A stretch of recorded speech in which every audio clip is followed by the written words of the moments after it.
Morning भावांनो, मी किशोर.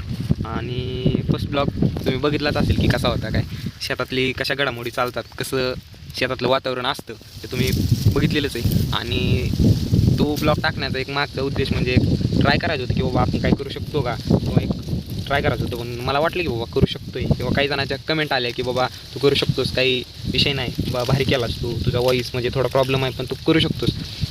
भारी वाटलं ऐकून. त्यामुळे मी दुसरा ब्लॉग करायचा ठरवला आज. आणि आज दुसरा ब्लॉगसाठी आलो शेतात. आणि शेतात आल्यानंतर एक म्हणजे शेतातलीच कामं दाखवणार आहे मी. असं काही खास दाखवू शकणार नाही तुम्हाला की बाबा शेतातले व्हिडिओ आहेत. शेतातले व्हिडिओ तुम्हाला नक्कीच आवडतील. आणि एक शेतकरी म्हणून मला भारी वाटतं आहे की बाबा मी शेतीचे ब्लॉग करतो आहे. तर माझा सेकंड ब्लॉग आहे. आणि आज आपल्याला कोळपाला जायचं आहे. ठीक आहे, कोळपाला म्हणजे तुमच्याकडे कोळपाला ते डुबरं काय ठिकाणी म्हणतात, बरोबर आहे. तुमच्या इकडे काय म्हणतात ते आम्हाला नक्की सांगा. चला तर मग बघू आजचा ब्लॉग. आणि आजच्या ब्लॉगला नाही जरी म्हणलं ना, जास्त काय नाही, मला म्हणजे वाटते की एक 10 सबस्क्राईब तर वाढावे, त्यामुळे तेवढं तुम्ही सपोर्ट कराच. तर कसं आहे पब्लिक, मी तुमचा किशोर घेऊन येतो एक नवीन ब्लॉग. आणि नवीन ब्लॉगचं कारण आहे की आज आपल्याला मस्तपैकी जायचं कोळपायला. कोळपून मस्तपैकी मारायची तळ्याची चक्कर. तर चला.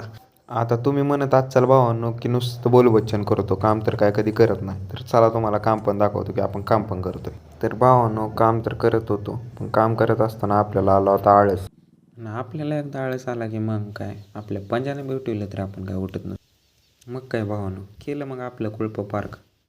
भावांनो बसतोय तर वरचं गेलं बांधाकडे लक्ष गेलं तर गेलं, दिसलं की तुरीच्या शांगा. भावांनो किती बी आपल्यात खायला असू द्या, पण आपण शेजारच्याचं चोरून खाल्ल्याशिवाय काय आपल्याला पटत नाही. झालं होतं आता चोरीचं खाऊन, आता करायची होती स्वारी. मग काय, बसलो गाडीवर आणि निघालो तळेगाडकडे. जाताना कळानं झालं की गाडीला मी नेतोय का मला गाडी नेते ते समजाना झालं. फायनली आपल्याला गाडीनं आणलं होतं तळ्याकडे.